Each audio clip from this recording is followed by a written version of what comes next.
Book of Change stated, "Families who perform kind deeds will accumulate fortune which can outlast many generations." Therefore, in order to change a bad life into a good life, we not only have to reform our faults, but also have to practice all forms of kindness and build upon our virtue. Only in this way can we rid ourselves of the karma created in the past.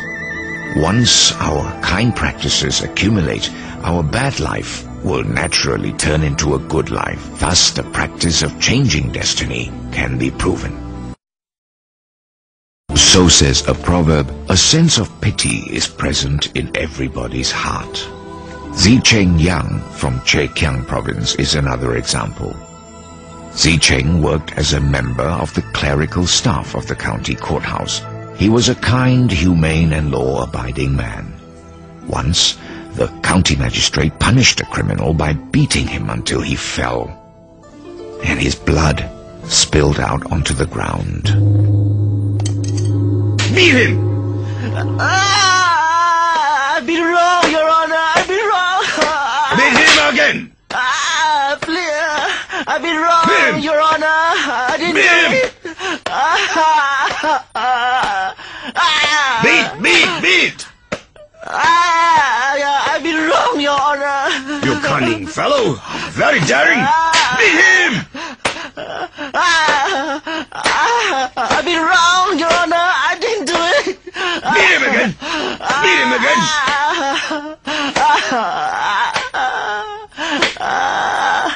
Beat him! Beat! Your Honor, please remain calm. Please stop beating him. It's all right for you to bleed, but how can I not be angry when this person has broken the law? Your Honor, when even those in government positions of prestige and power are corrupted and do not follow the righteous path, how can one expect the common people to abide by the laws?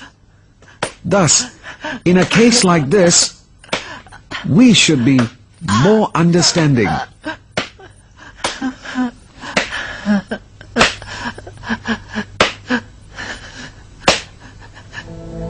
Although Zicheng came from a very poor family, he never took any bribes. If the prisoners were short of food, he would always take food from his own home, even if it meant going hungry himself. This practice of compassion never ceased, and eventually Zicheng had two sons who both became very prominent and held important government positions. Even the descendants of the Yang family remained prominent for a long time as well. So says a proverb, loving all living things is a virtue of heaven. Here is another true story that happened during the Ming Dynasty.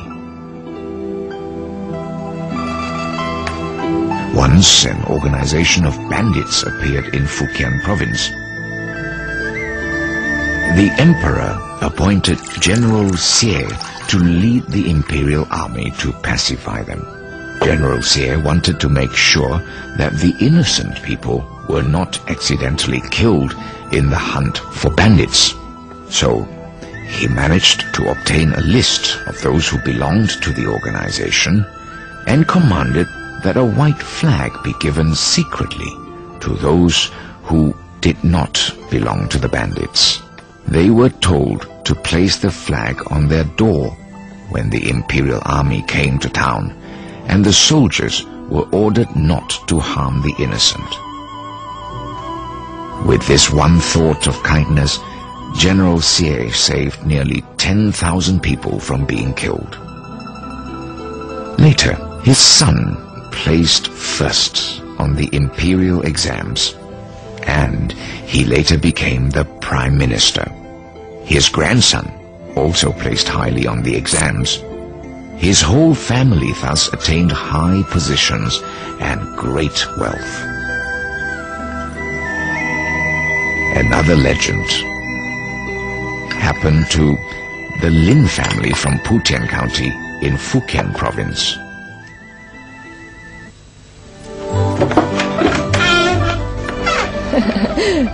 Take this one outside. Hi. Don't worry, everybody. Everybody, you will get a share. Don't worry. Everybody will get a share.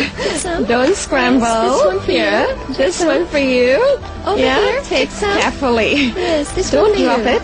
Yes. Yeah. Hold properly. Don't drop it. Don't drop it. Take some for yourself. Come again next time. All right. Take over. Yes. Take some. Okay. Yes. Take Goodbye. carefully. Yeah, this one for you. This is for you. Yeah. And this one for you. Take another one. Come. Among their ancestors was an old lady who was very generous. Every day, rain or shine, she would make steamed buns to be given to the poor. There was a Taoist priest who came every day for 3 years, and each time would ask for 6 or 7 steamed buns. The old lady always granted his request, and she never expressed any displeasure. Don't scramble. All of you will have your share. Come.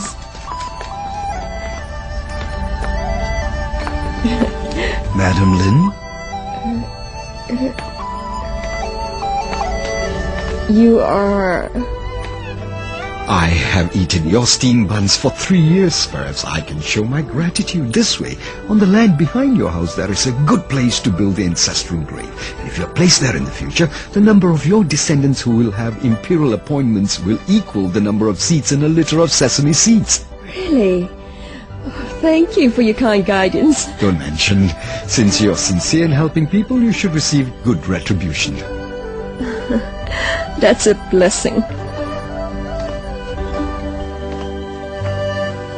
When the old lady passed away, the Lin family followed the Taoist's suggestion and buried her at the designated place.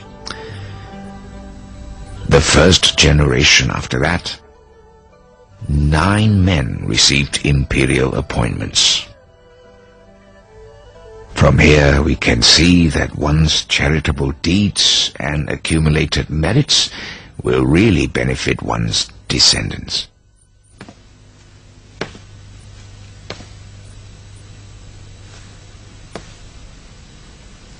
A proverb says, "One who is pure-hearted will be respected by both gods and ghosts." There was an imperial secretary from Taizhou by the name of Ta Zhu-ying.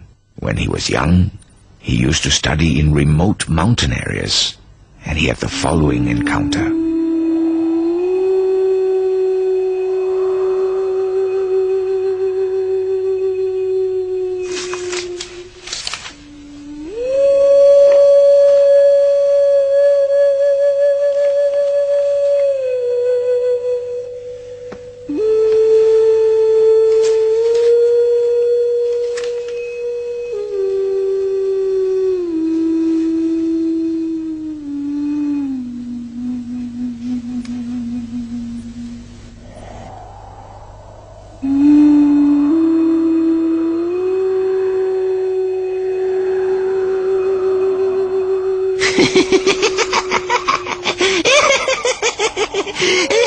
Here's your opportunity. There's a village woman whose husband left home a long time ago and has not returned. Her in-laws think that their son is dead and are forcing her to remarry.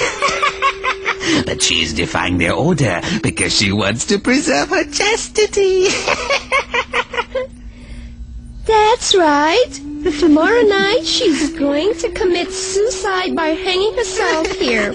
And will replace me so that I can be reborn again. Congratulations! Tonight let me celebrate with you first.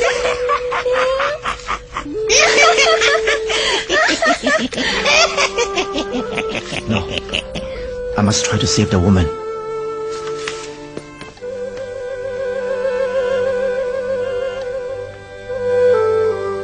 In order to save the woman, Mr. Ying immediately set out to sell his parcel of land on the following day. He obtained 4 liangs of silver and made up a letter from the daughter-in-law's husband and sent it to her home along with the silver.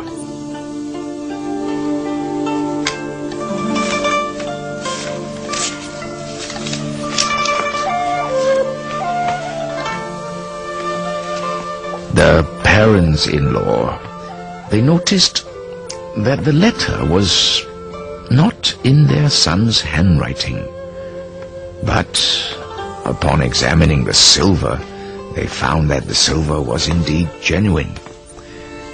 And as such, they did not insist on forcing their daughter-in-law to remarry. Therefore, the daughter-in-law did not commit suicide, and her husband returned home eventually, and it was a happy union. Well done. Mr. Ying not only saved the woman, but also her marriage. It's really a good deed. Later, Mr. Ying heard the ghosts speaking to each other again. Originally, I was able to leave this place for rebirth, but my chance got messed up by Mr. Yip. Why don't you inflict some harm on him? No, I can't. His goodness and virtue has been recognized by the Supreme God, and he's going to receive a prominent position in the future. How can I harm him? After hearing this, Mr. Ying became even more diligent in practicing kindness and accumulating merit. Whenever there was a famine, he would use his own money to buy food for the poor and the needy, and he was always eager to help those in emergencies. When things did not go his way, he always reflected within himself rather than complain of the outside world. Even today, his descendants are still very prominent. Another example is Kong Si Tu, who lived in Jiaxing County, Zhejiang Province. Another example of attaining good outcomes from practicing kindness is someone who is a distant family of our Yuan clan. Is it so? Who is he then? He is Ping Bao, who lived in Jiaxing. Ping was the youngest of the 7 sons of the magistrate of Qizhou, Anhui Province. He was sought into marriage by the Yuan family at Pinghu County. Ping Bao was very knowledgeable and talented, but he was never able to pass the exams. Once, while traveling on one of his many journeys to Lake Liu, he was caught in very heavy rain.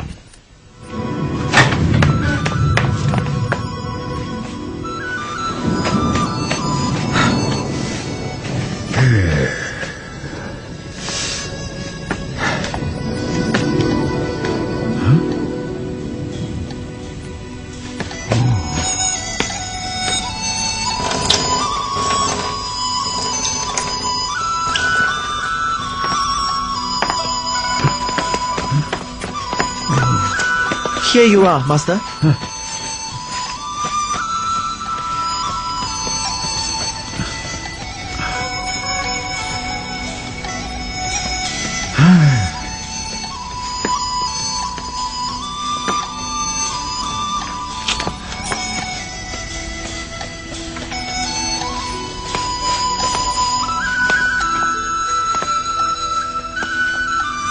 Amitabha, Mr. Bao. Abbot, I don't have the heart to allow the statue of Guanyin Bodhisattva to be defaced by the rain and dust. Could you use these 10 liangs of silver to have the temple repaired? Oh, I'm sorry. Repairing the temple involves a big project, and your silver is insufficient for this purpose, so I'm afraid that it is very difficult to fulfill your wish. Master, don't give any more. This is a whole family belongings. As long as the statue of Guanyin Bodhisattva remains undamaged, I don't care if I have to go without clothes. Abbot, please take my humble offering.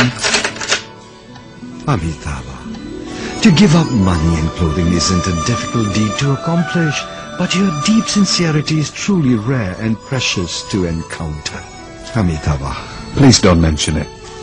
I have to make a move now. Thank you.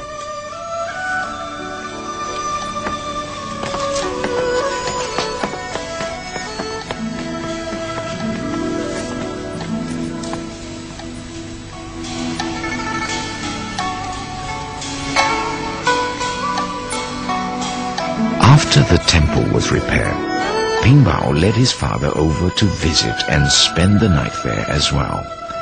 That night, Ping dreamed of the Dharma protector of the temple who had come to thank him, saying to him that since he had accumulated these merits and virtues, his children and descendants would enjoy having imperial appointments for generations.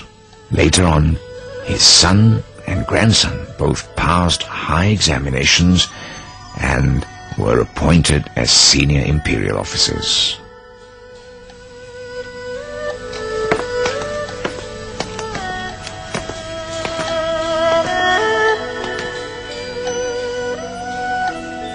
TNT. There is real goodness and false goodness. Honest goodness and crooked goodness, hidden goodness and visible goodness, seeming goodness and unseeming goodness, improper goodness and proper goodness, half goodness and full goodness, big goodness and small goodness, and finally, difficult goodness and easy goodness. These different types of goodness each have their own reason, which should be carefully learned and understood. If we practice kind deeds, but do not learn the way to differentiate between right and wrong, we may end up doing harm instead of good. Now, I will explain the different types of goodness one by one.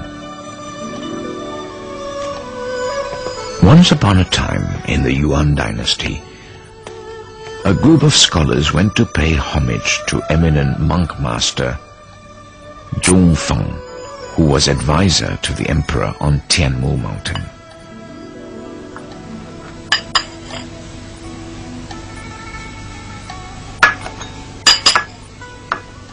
Master, Buddhist teachings often speak of the retributions for good and evil. They say it's like the shadow following the body wherever it goes. This is saying that doing good will always have its rewards, and doing evil will always have its punishments. Then why is it that there are people who practice kind deeds, but their families and descendants are not prosperous and successful? On the other hand, there are evil and wicked people who do bad things, but their families and descendants do quite well. Is there no fairness in Buddha's teachings? Ordinary people are blinded by worldly views. They have not cleansed their minds of impurities and cannot see with true perception. Therefore, they look upon true goodness as evil and mistaken true evil as goodness. This is very common nowadays.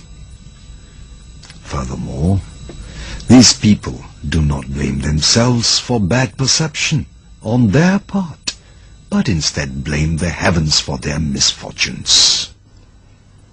Master, goodness is goodness, and evil is evil. How can they be mistaken for each other? Could each of you express your opinions on what is good and what is evil? Master, to yell at and beat others is evil. To respect and treat others well is good. Well, not necessarily. Being greedy for wealth and taking another's money is evil. Not being greedy and abiding by proper way is good. Not necessarily. So, what is really considered good and what is really considered evil? To do things with the intention of bringing benefit to others is good. To do things for the sake of oneself is evil. If what you do is for the sake of benefiting another, then it does not matter if you yell at him or beat him. That is still considered good. If your intention is for self-benefit, then, regardless of your appearance of respect and courtesy, it is still considered evil. Therefore, when one practices kind deeds with the sole intention of benefiting others, this is considered as benefiting the public And if it's public, then it is real goodness. If you only think for yourself when doing kind acts, then what is considered private benefit, and that is false goodness. When kindness springs from within the heart, it is real goodness. When one does good just for the sake of doing a good deed, then it is false. Also, when one does good without expecting anything in return, it is considered real goodness.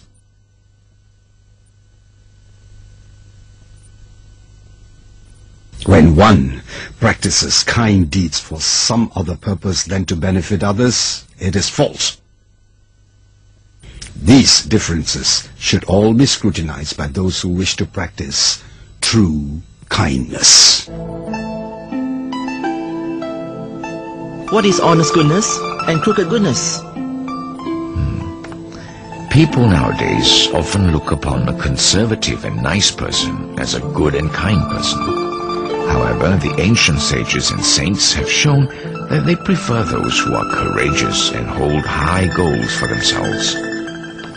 Those who appear to be conservative and careful in their everyday actions may be liked by all people, but because of their weak personality, they easily go along with everything, and they are unable to think for themselves.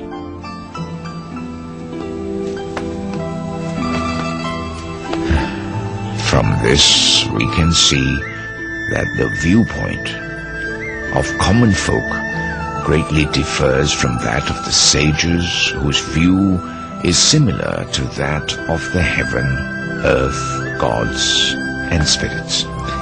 Therefore, those who wish to accumulate merit should practice with a true and humble heart, not for the purpose of pleasing others. Honest goodness comes from the thought to help all others, and crooked goodness arises from the thought of greed in wishing only to please people. Therefore, if you wish to help all people, that is honest goodness.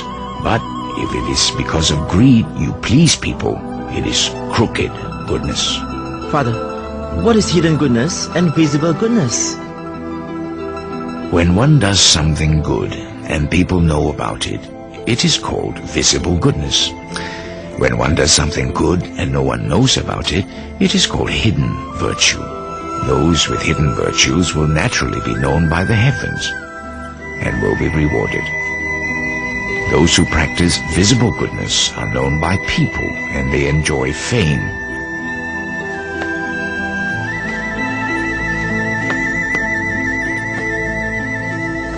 Fame itself is a fortune, but fame is not favored by heaven and earth. For heaven and earth do not like those who seek fame.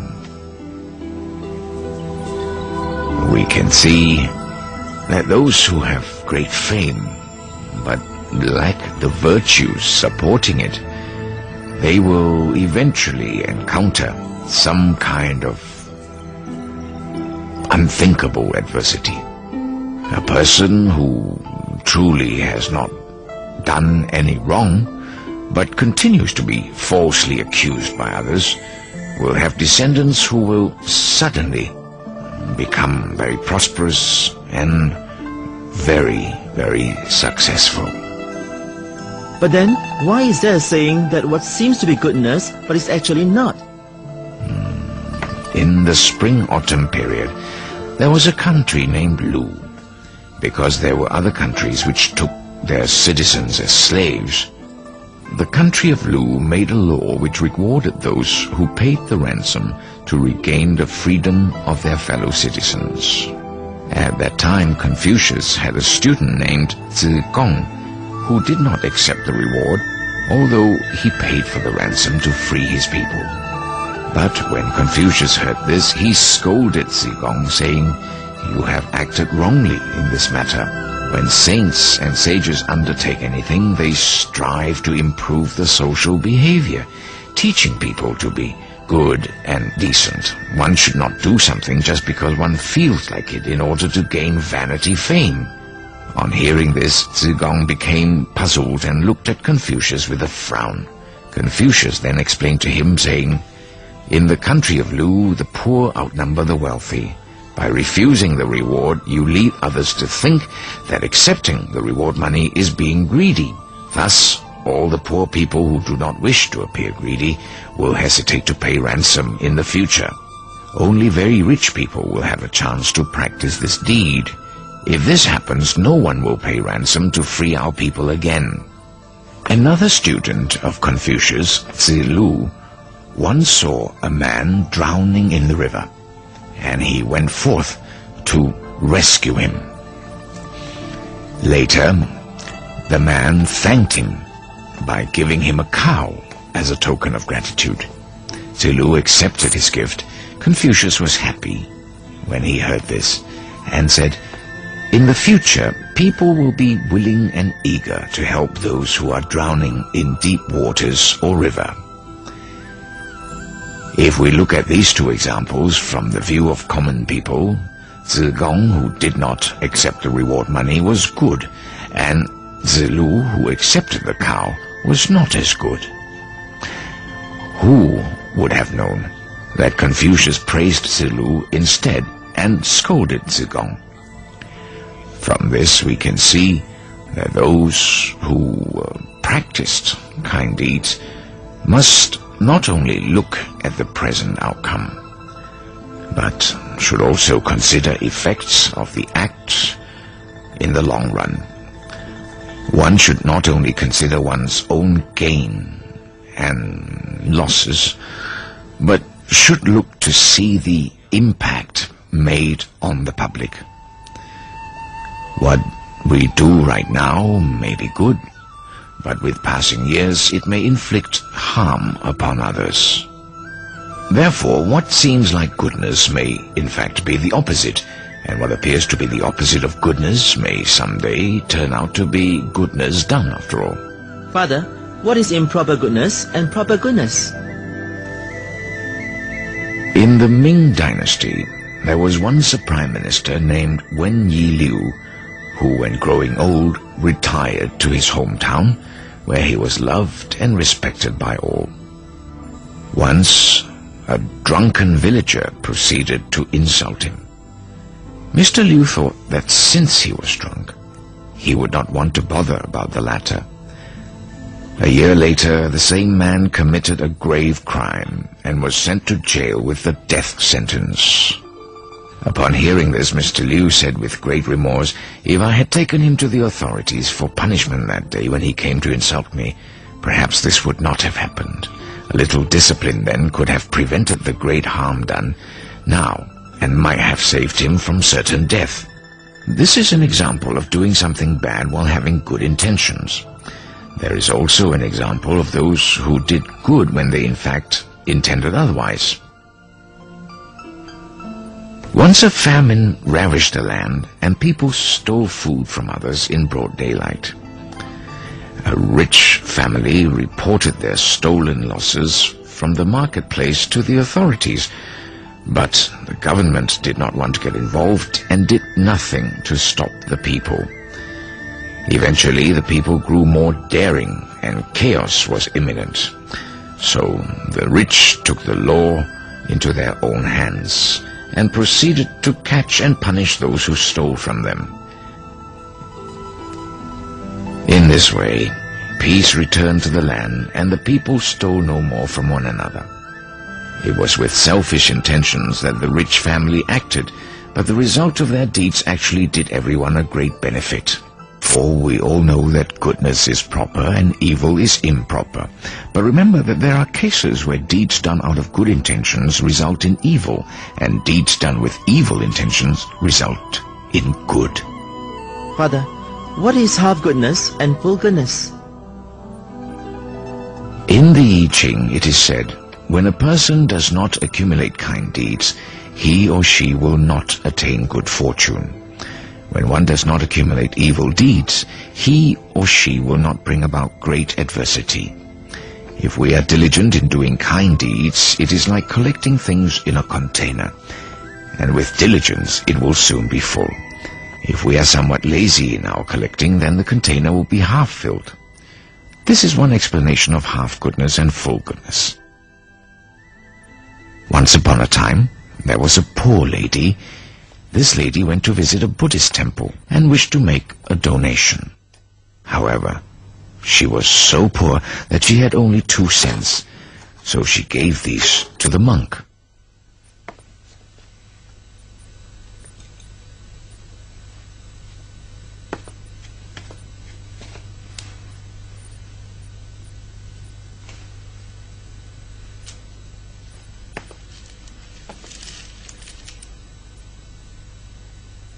To her surprise, the temple's abbot himself came forth to help her repent for past offenses and dedicate her merits in front of the Buddha.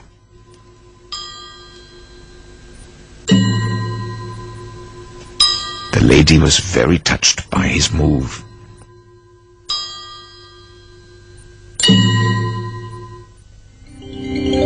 Later on, the same lady was chosen to enter the imperial palace, and she became a concubine to the emperor. Clad in her riches, the lady once again went to the temple to donate, this time bringing thousands of silver pieces to give. To her dismay, the abbot only sent his disciple to help her dedicate her merits. The lady did not understand, and so she questioned the abbot. Master, in the past, I only gave 2 cents in donation, and you helped me repent. Today, I donate in great sum, and you will not help me perform my dedication. Amitabha, the money you gave in the past was scant. It came from a true and sincere heart, and it was necessary for me to repay your sincerity by personally performing your dedications. Today, although your donation is much more, the heart of giving is not quite as true and sincere as before. Thus, it is enough that my disciple performs your dedications for you.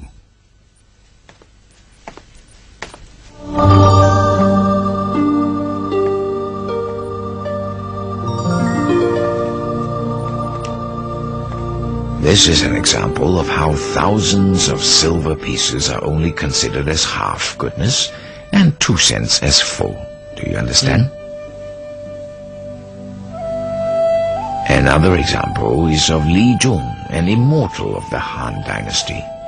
He was teaching his student Dong Bing Liu the art of transforming iron into gold. They would use this gold to help the poor. Dong Bing asked his teacher, "Will the gold ever change back to iron again?" Li Jun then answered him saying, "After 500 years it will return to its original form." Dong Bing then shook his head saying, "In this case I don't want to learn this art. It will harm those who possess the gold 500 years from now."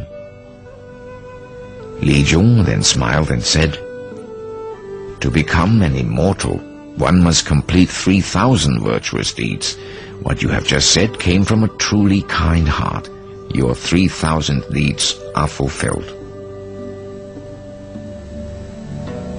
When we perform a kind deed, it is best if we can do it out of our innermost sincerity, not seeking rewards or noting in our minds how much we have done.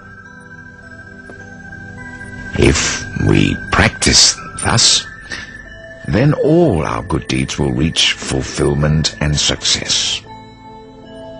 If instead we always think of the deeds we have performed, looking for a reward of some kind, then no matter how diligently we practice in an entire lifetime, the deeds will still be considered half goodness. For example, when we donate money to the poor, we can practice what is called pure donation. In this type of giving, we do not linger on the thought of I, who is giving, or dwell on the importance of the object I am giving away, or think of who the receiver is. We are simply giving, and it is out of true sincerity and respect. When we give with pure donation, then 1 dew of rice can bring boundless fortune, and the merit from giving 1 cent can wipe away the transgressions of 1,000 eons.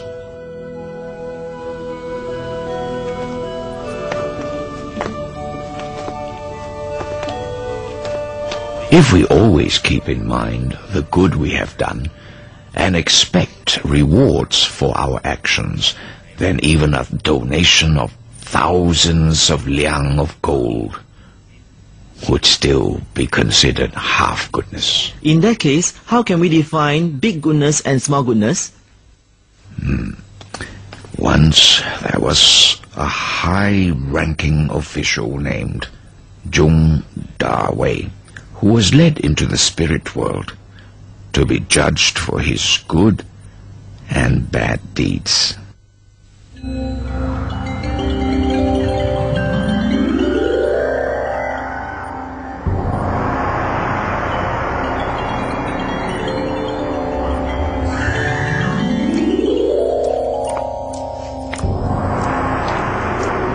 Don't be alarmed.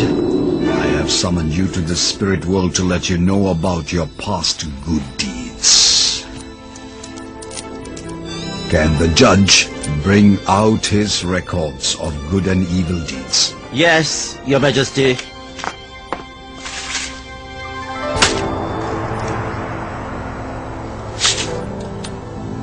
Your Majesty, I'm younger than 40 years of age. How could I have attained such a bad record?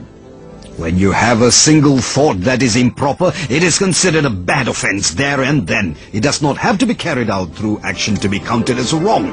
For example, when you see a pretty lady and give rise to improper thoughts, that is an offense. Weigh his scroll of good and evil deeds. Yes, Your Majesty.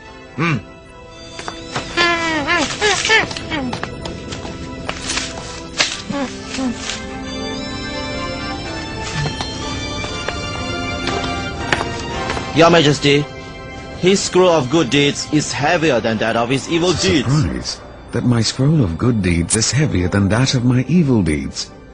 I can't really recall what major good deeds I've done.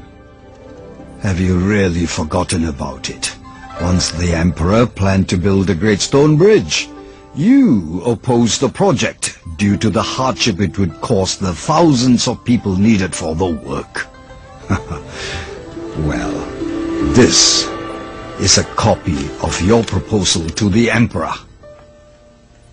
I did make that proposal, but the Emperor dismissed it. How can it bear so much weight against my numerous offenses? Although the Emperor did not take your suggestion, that one thought of kindness you bore for the tens and thousands of people was very great. If the Emperor had listened to you, then the good performed would be even greater. Take him away. Yes, Your Majesty. Therefore, when one is determined to do good for the benefit of all people, then a small deed can reap great merits. If one thinks only about benefiting oneself, then even if many deeds of kindness are performed, the merit would still be small. What is difficult and easy goodness?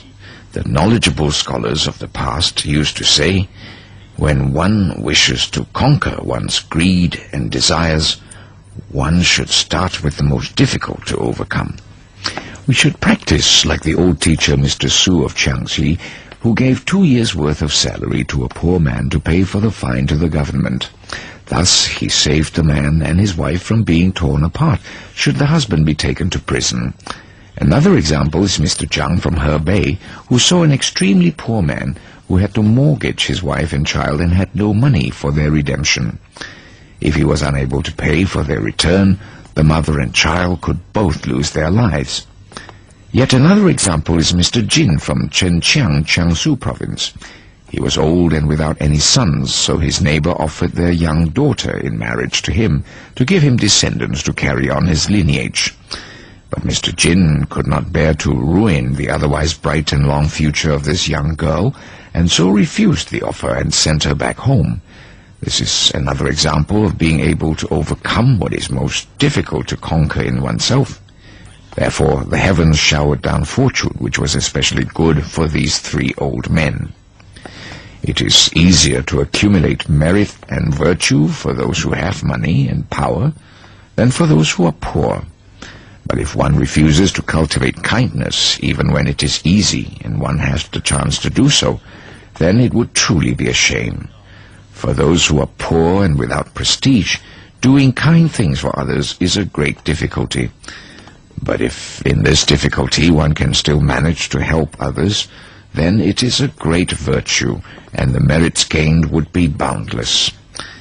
In being a moral person and dealing with affairs, we should help others whenever the opportunity presents itself.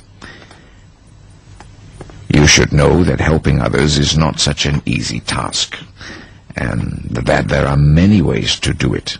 In short, the ways of helping others can be simplified into 10 important categories. Father, what are these 10 categories? Go and get ready the brush and ink before you take them down.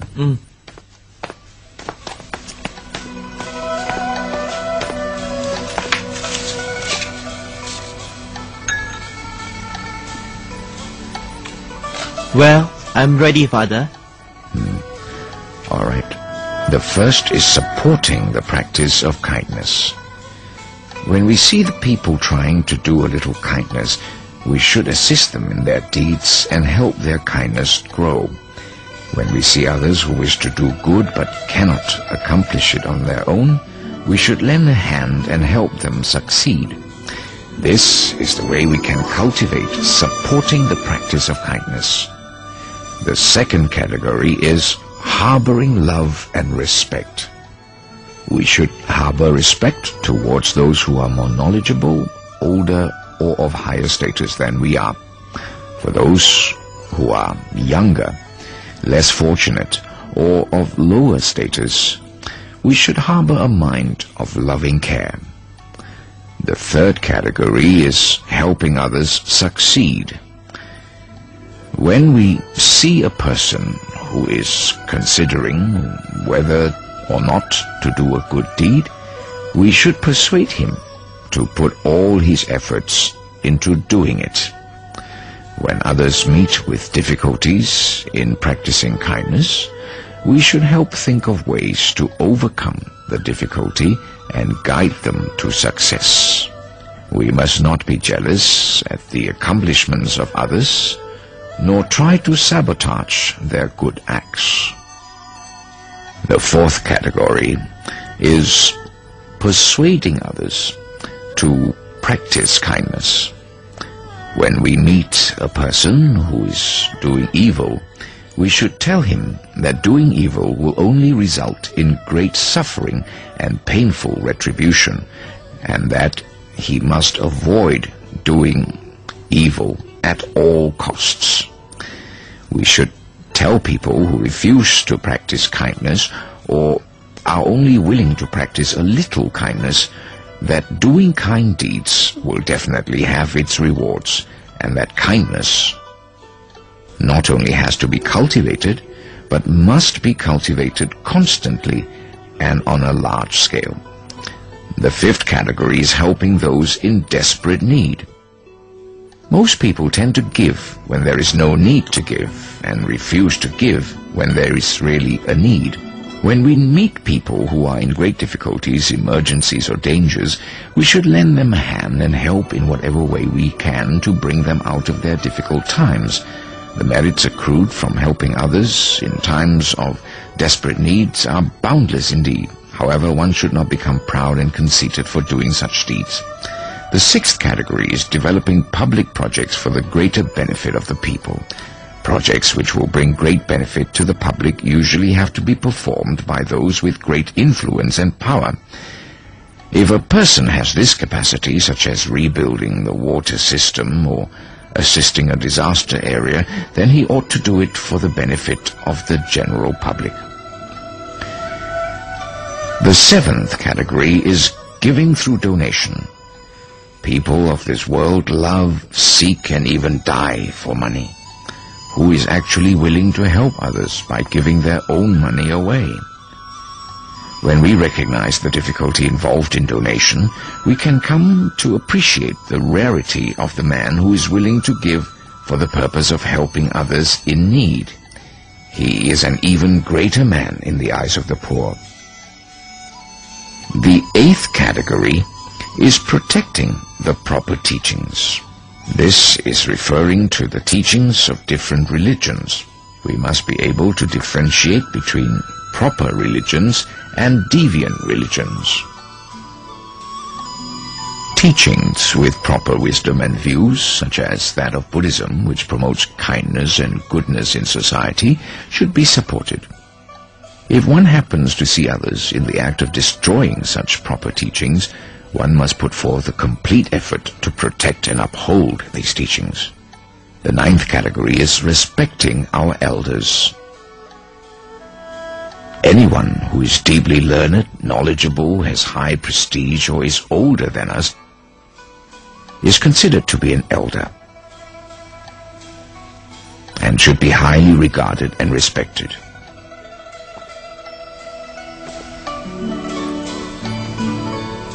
The 10th category is loving and cherishing all living things. We should feel sympathy for all living creatures, even the tiny ants, which know of suffering and are afraid to die. How can we kill and eat beings and not feel the least sorry? There are countless good deeds which I am unable to mention here one by one. Let it be sufficient for me to say that you will be able to accumulate many merits if you deliberate on the above 10 categories of helping others.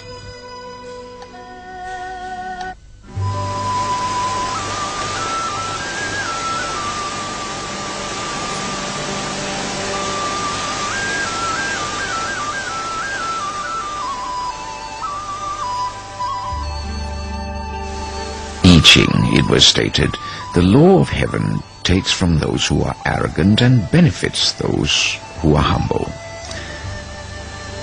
The same holds true in the law of earth.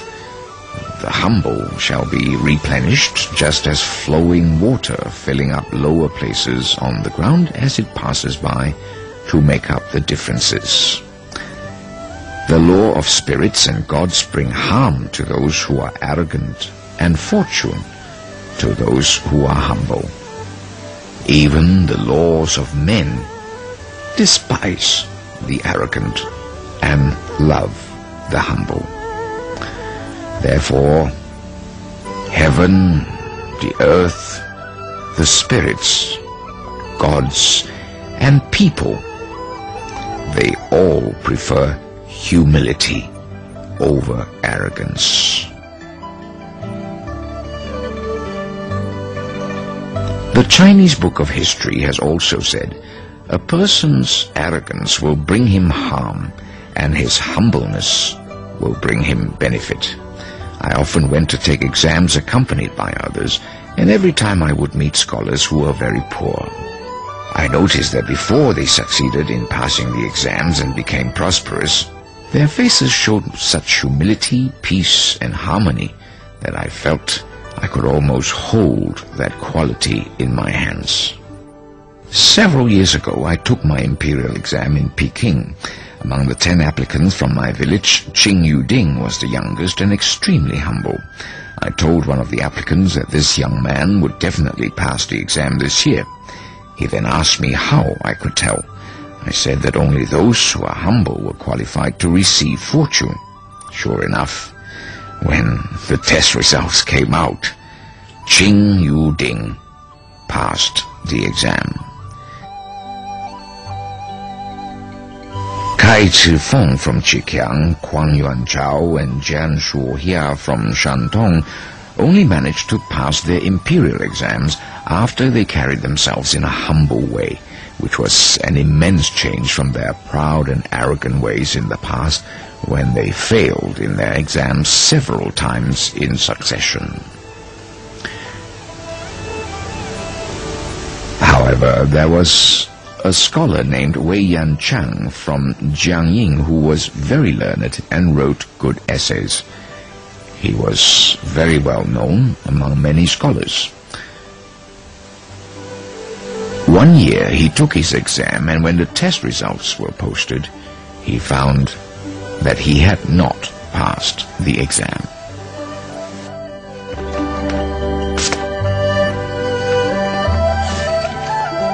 Damn.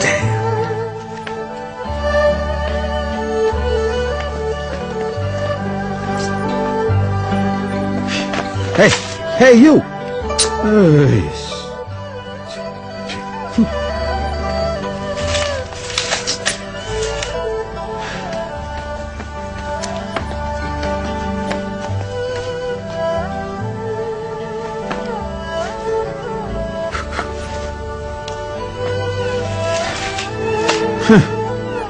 The examiner must be blind. I am so talented, and am a master in writing poems and essays. How could he have failed me? This is such an injustice! What are you laughing at? I'm laughing at your ignorance. The apparent reason for your failure in exam is that your essay must not be good. How do you know it's not good when you haven't even read it? The most important element in writing good essays is peace and harmony. Your angry accusation just now clearly shows that your mind is not at peace and your temperament is violent. How could you possibly write good essays? What should I do? Whether you pass or not depends on your fate.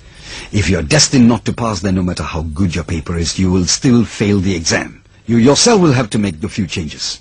How can I change it if it's predestined? Through the power to form your destiny lies in the heavens. The right to recreate it is in yourself. As long as you're willing to do kind deeds and cultivate hidden virtues, there is nothing you ask that you will not receive. I'm only a poor scholar. What good deeds can I possibly do? Practicing kind deeds and accumulating hidden virtues all stem from the heart. As long as you constantly harbor the intent to practice kindness and accumulate virtues, your merits are infinite and boundless. Take the virtue of humility, for example. It does not cost anything. Why can't you be humble and reflect on your own essay instead of blaming the examiner for being unfair? Wei Yan Chang listened to the Taoist monk and from then on suppressed his arrogant ways. He became very mindful of his own actions and tried not to make mistakes. Every day he put forth additional effort to do more good deeds and accumulate more merits. 3 years later, he dreamed one night that he entered a very tall house and saw a booklet that contained all the names of the candidates who passed the exam that year. He saw many blank lines. Unable to understand what it meant, he asked the person next to him, "What is this?" The person replied, "This is the booklet that contains all the names of the candidates who passed the exam this year." Wei Yan asked, "Why does it have so many blank lines?" The person answered, "The spirits of the underworld check on the candidates every 3 years. Only the names of those who practice kind deeds and do not make mistakes are allowed to appear in this booklet. The blank lines used to bear the names of those who are supposed to pass the exam, but due to their recent offenses, their names have been erased. If for the past 3 years you have been very careful and have exerted such self-control that you haven't made any mistakes, then you would be able to fill this blank. I hope you will cherish this opportunity and take care not to make any mistakes."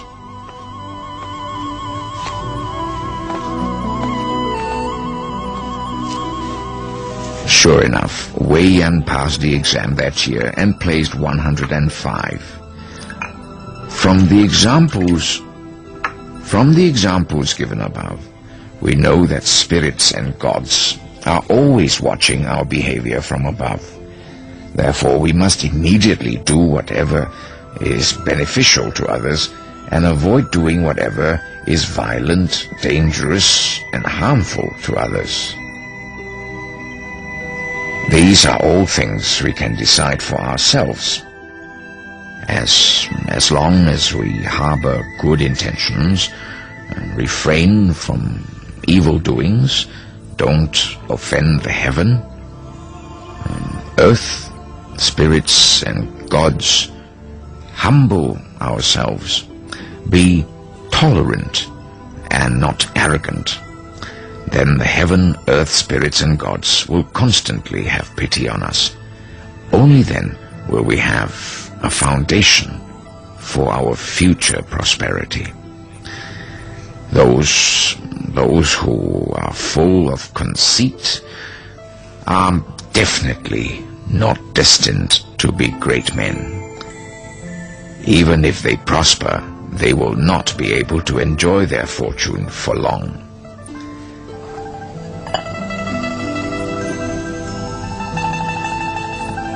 Intelligent people would definitely not make themselves small and narrow-minded and refuse the fortune they are entitled to.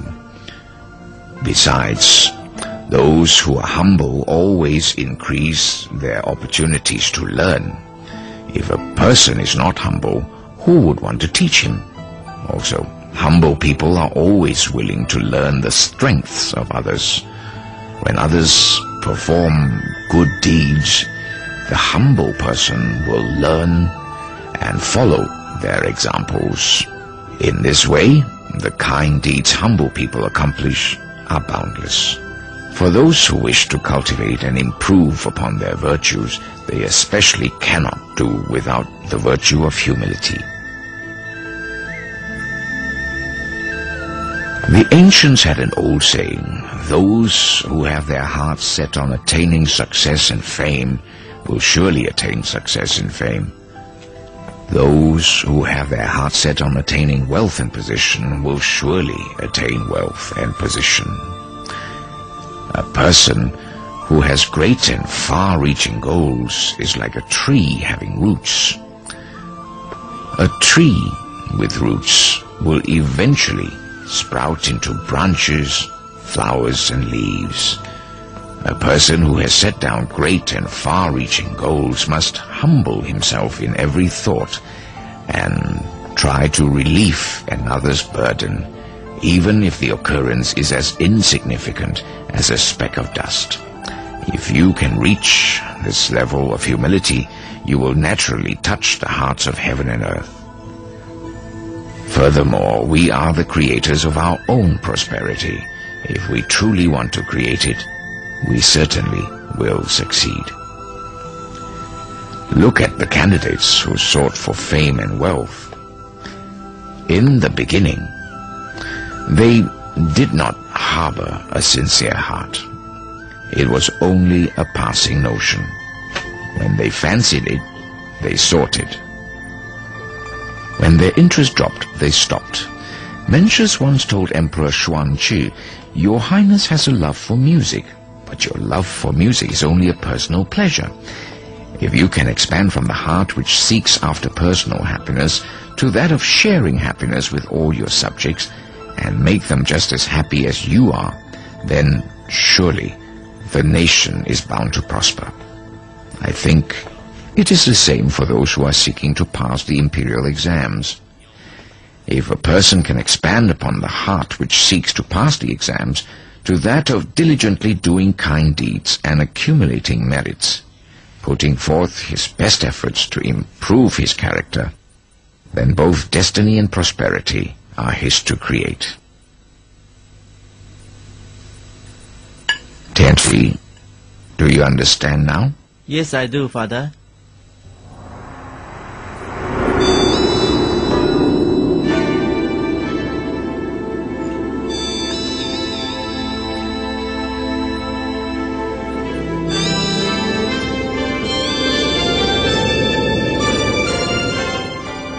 Liaofan Yuan did many kind deeds and accumulated merits throughout his lifetime. He had also written 4 short essays to advise his son. These are none other than Liaofan's 4 lessons, which have become popular in the world. Liaofan was a great philanthropist who had changed his destiny through active accumulation of merits. He died at the age of 74, an increase of more than 20 years over his life expectancy. The book Liaofan's 4 Lessons teaches people how to recognize the truth of destiny, understand the standards of goodness and evil, learn the ways of becoming good people, and the effectiveness of charity and being humble. Mr. Liaofan Yuan also spoke through his personal experiences of changing destiny. This book is enlightening and gives us enormous confidence and courage after we've read it.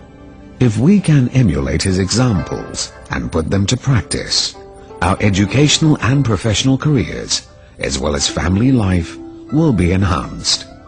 It will also be a matter of time before we reach the stage of becoming a sage.